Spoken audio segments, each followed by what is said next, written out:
not focused. You tracking me? You tracking me? You're tracking me.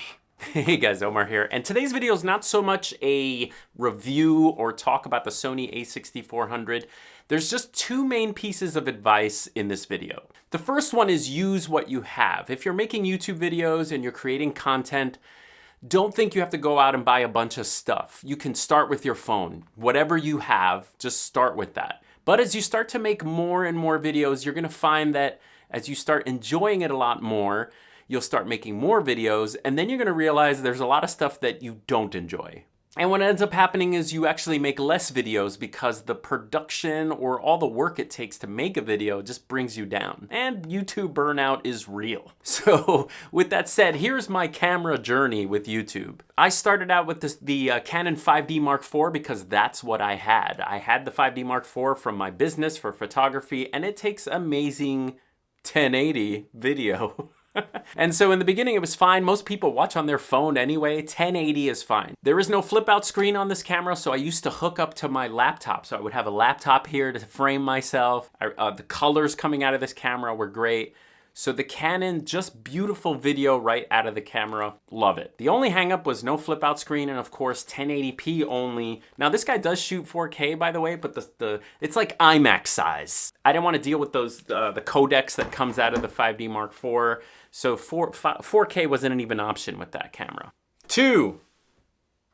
The next camera I used was the Fuji XT20 and the Fuji XT2. They both have the same sensor.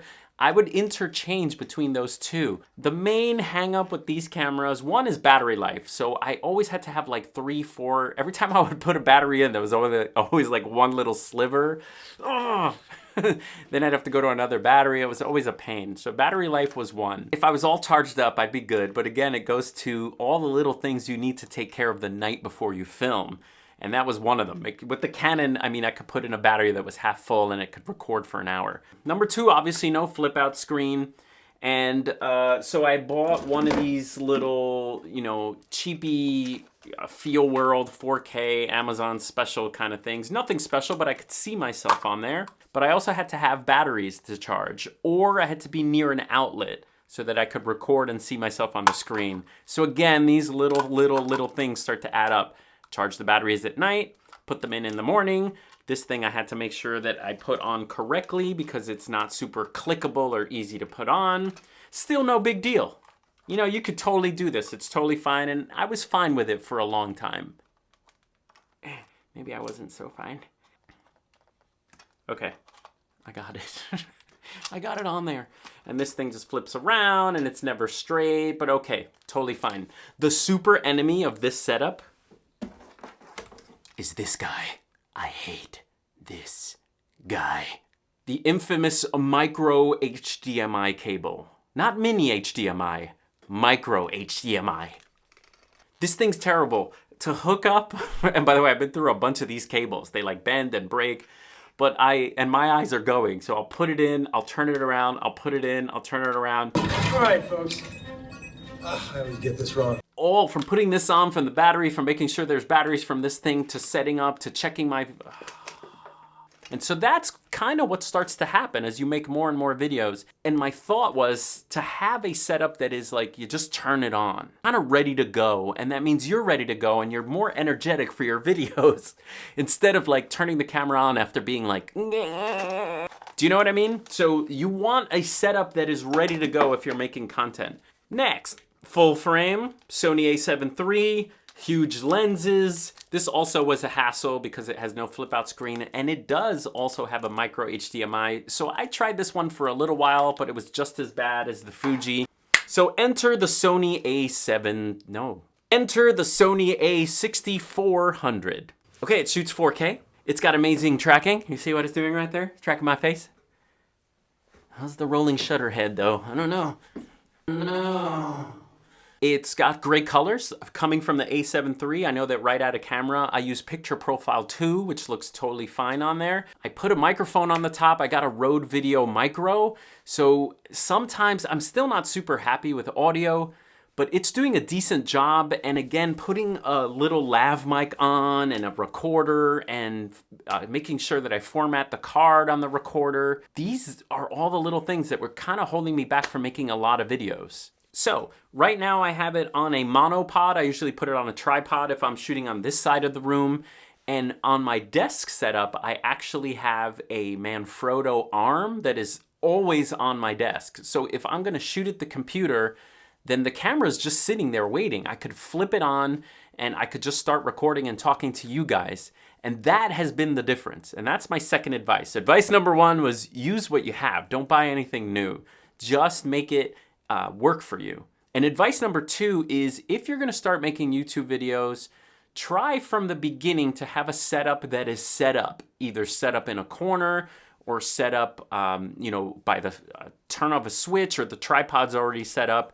It just becomes a hassle. In the beginning, it's totally fine. You're like, yay, I'm gonna make a video. But as you do more and more, you're gonna find that it becomes a hassle. I'm gonna show you how easy it is to go to the other side of the room.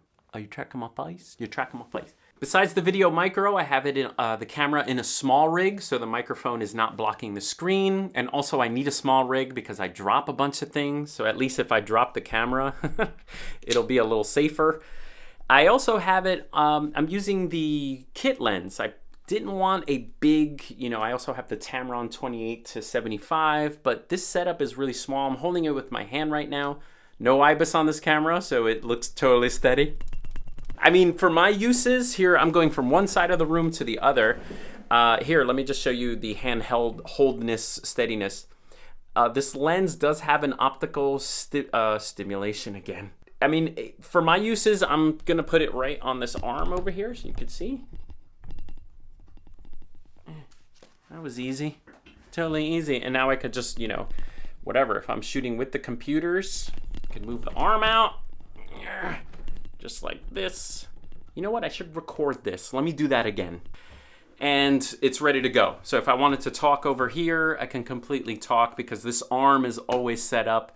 So if I want to show you something on the computer, again, the sound is all set up. I don't need to move a boom around. I don't need to kind of make sure my lav is on.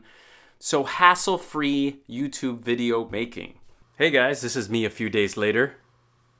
I forgot to mention a huge one. There is no record limit on the 6400. So you can go beyond 30 minutes if you're shooting something longer, and that has worked great. So no record limit. This setup has kind of reduced a lot of the hassle in making YouTube videos. Small flip out screen. The only negative is there is no IBIS, but I don't move around too much. And 3 batteries I have now. So I have to make sure that my batteries are charged. So that's one thing that still hasn't been improved is the batteries. All right, so my advice for this video for you guys is twofold. Number one, if you're making YouTube videos, just use what you have. But as you make more and more videos and your channel grows, then, the more important thing is to actually make videos and to not be brought down by all the wires and hassle and the thing. That leads to like YouTube burnout. So setting up something where you can just turn it on and talk into it and be ready to record just makes the whole process more enjoyable. It doesn't have to be the A6400. Whatever setup you have it so you can turn on a switch and it's ready to go. And you can really start making videos and content and enjoy yourself.